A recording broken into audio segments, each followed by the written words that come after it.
We're in the kitchen today, and the reason for that is we're going to make up some wheat paste.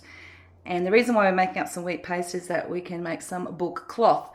If this is something that you're interested in, then stick around because I'm going to show you what that cloth looks like at the end, and maybe even pop it into a bit of a project. We'll see how we go for time. So in order to make wheat paste, we need a couple of different items out of the pantry cupboard. Actually, we only really need one, to be honest. We're going to need some plain flour. In some countries they call it all-purpose flour. It's called plain here. If you live here, you know what I'm talking about. Now you don't need a huge lot of it, but the other thing that you are going to need to go with that is water. And I'm not going to make too much today. So in my Pyrex glass, I'm going to fill up 1 cup of water.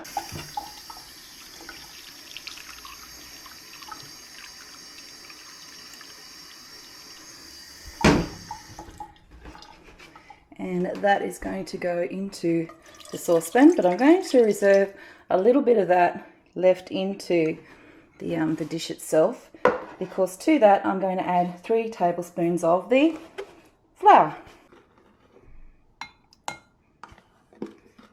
1, 2, and 3. Just a little bit there because I didn't quite get the whole thing. And because that has a little bit of water left in it, I'm going to mix that up and make it nice and smooth. And for that, I'm going to be using a fork.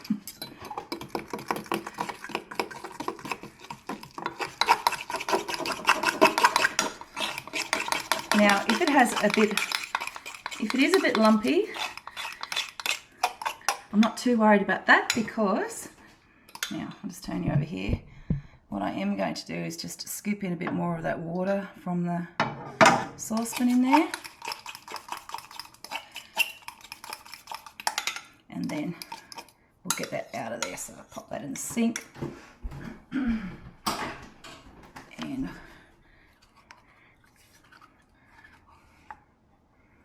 grab my trusty spatula. Okay, now it's time to turn this bad boy on, and we're away. And I'm just going to mix that through.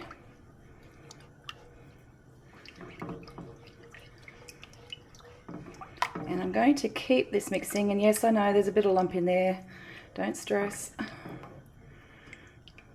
it's nice to get it all smooth, but it's as smooth as what it can be.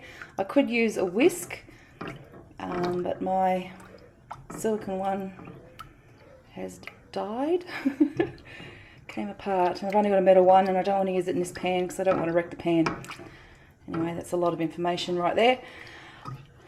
Now I'm going to keep stirring this until it gets to the boil, and then I'm going to reduce it down a little bit, and I'm going to keep stirring it until I get a glue-like consistency. Now this might not take very long. You'll see it start to thicken pretty quickly.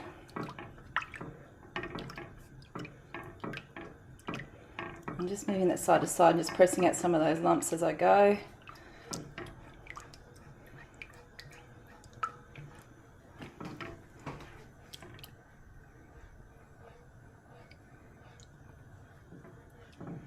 And already it's starting to thicken.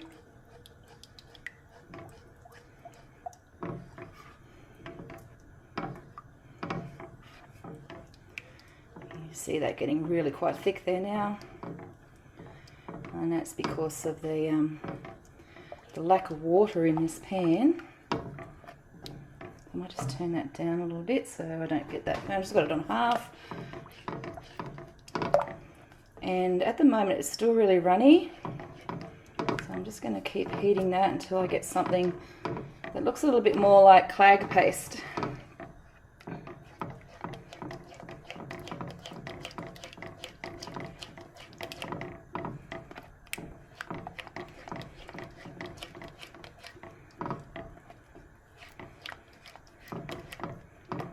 Okay, so that's kind of sticking on there now. So I'm going to take that off.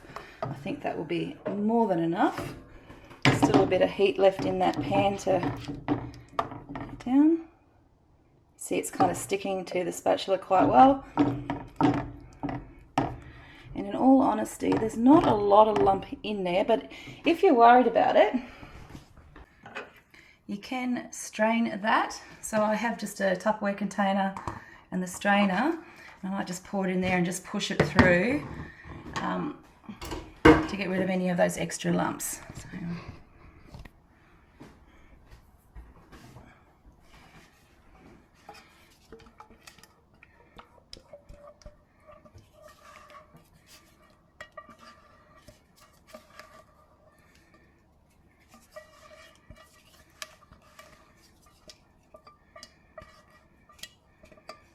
squeeze as much as I can out of that.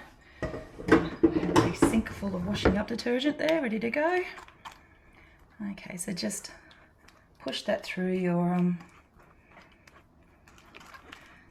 sieve.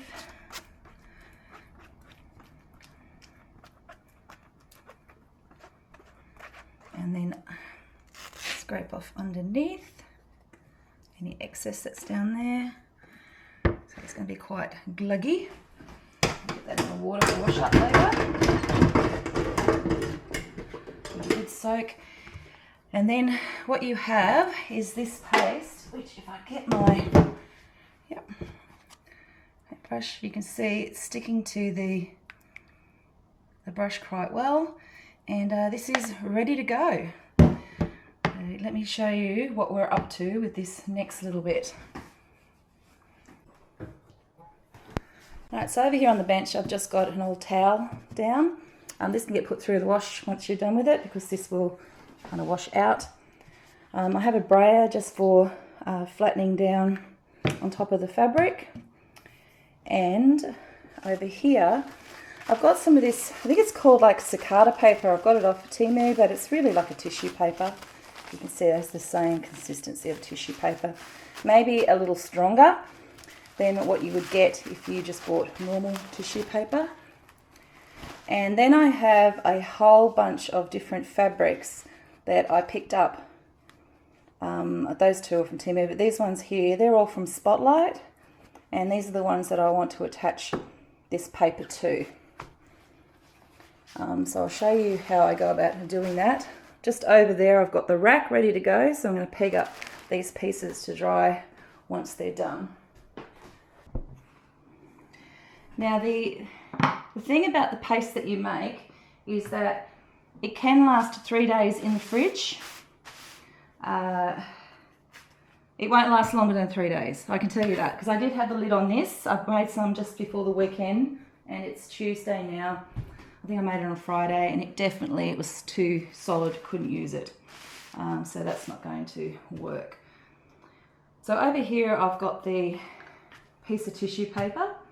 I'll take this first bit of fabric and then I'm just going to move you and the camera around.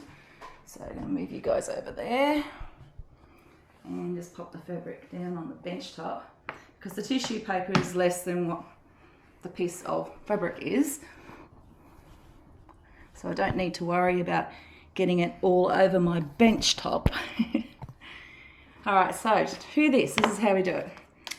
Pretty easy stuff. Oops. Except when you drop the handle into the whole bunch of glue.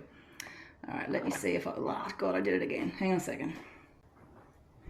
Here's a fun bit. You manage to get stuff everywhere when you're in the kitchen. Do you get stuff everywhere? I get it everywhere. Be up my nose in a minute. Okay, here we go. So, fairly liberal with the glue. And I found that if you work from this edge and out, you can get across all of it. So, nice big blobs. And spread that out. Make sure that there's no gaps. If it comes back on itself, don't stress. Just carefully peel that back. And this is why you need the towel, because you can actually go right to the edge. And once you've done one side, you basically then move to do the other. Alright, so glue this way, glue that way. And if you run out of wet paste, you've just seen how easy that is to make. So you just pop a little bit more on the stovetop and make another batch. Easy peasy. Alright, so that gets all spread out over the top. I think if this was tissue paper and not this other form of paper, I think that it would probably disintegrate a little with this much working with the paintbrush. That's just my opinion. I haven't actually tried it out. Oops, I moved the paper a bit much. Alright, so once you've got a nice liberal bit of paint on or glue on that, which I certainly have, put my braid brush down so I don't put it back in the thing. Then you carefully lift it. This bit's a bit tricky. So lift it up. Then you can lay it down on top of your fabric. So I usually just put that edge, oops, nope. Now I've stuffed it, hang on a second. Here we go. It's like that rice paper stuff. It's probably made out of that, you know. You know when you make those rice paper rolls? All right, let's try that again. This time, don't drop it, Alison. Okay. Down she goes. And then once it's down on the piece of fabric, you can flatten it out, but you get the brayer. And you can start pushing, and you might end up with a bit of wheat paste coming out on the edges, but the thing is that when this is dry, you're going to cut out the bit that you need. So as long as it's nice and flat in the middle, and this is a much better option than putting it, for instance, on straight onto fabric, because it'll then leave big wet blotches, and you don't want that on your fabric either. And making sure you iron it beforehand. So that's pretty much it. I know that it's a bit lumpy around the corners because of when I dropped it, but if you have a look, okay, it's not looking too bad. So I'm going to pop that onto the rack and do some of the others.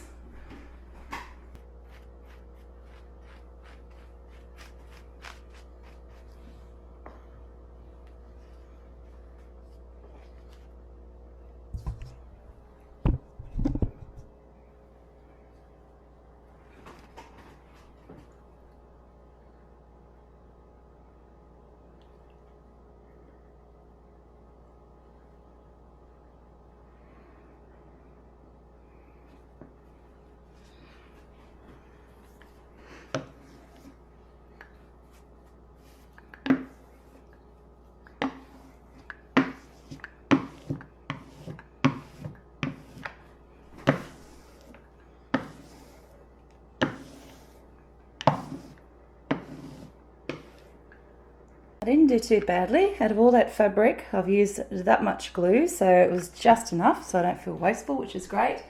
And then coming over to the stand, these are all the pieces of book cloth that I was able to make today. So that's all the fabric with the paper on the back.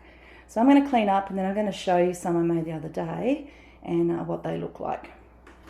Right, so while they are drying, here are a few that I made the other day. So you can already hear,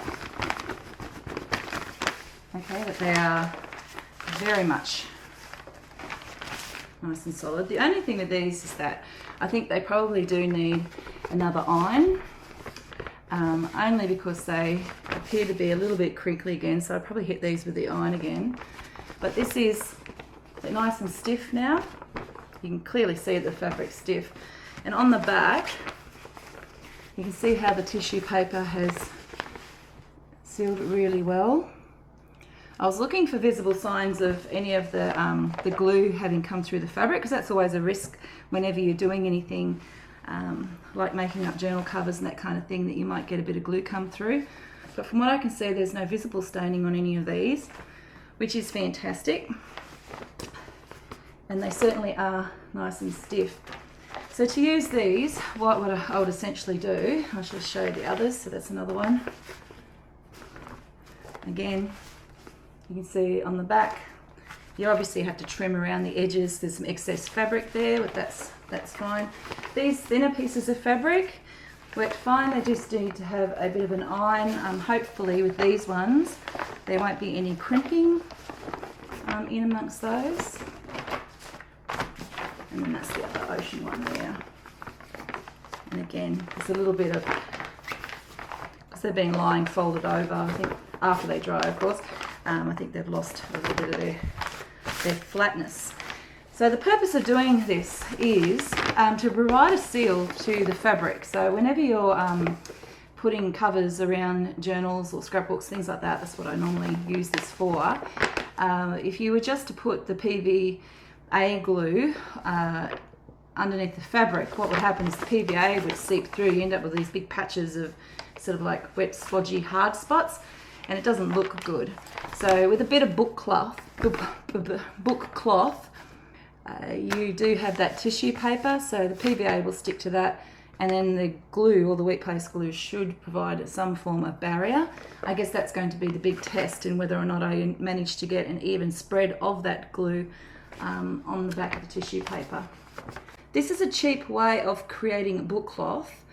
Until I start making a project with it, I won't know if it's the best way, but the fabric itself, if you go to places like Spotlight, and I don't know what the comparison shops would be in your part of the world, but here in Australia we have Spotlight, and you can go and get these quarters. They're used in quilting.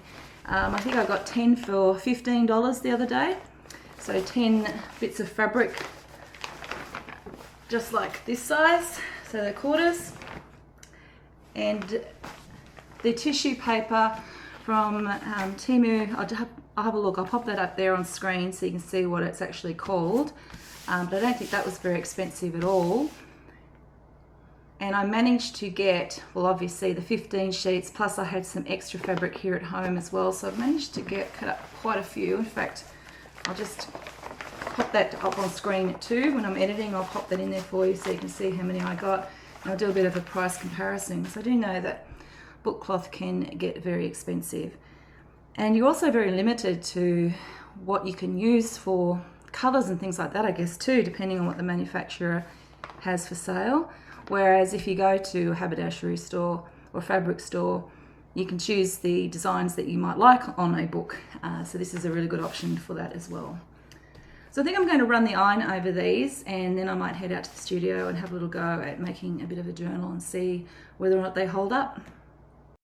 And I will share how that went with you in my next video. Thanks for sticking around and watching this video. I hope you found it helpful, and I look forward to seeing you in the next one. Happy creating!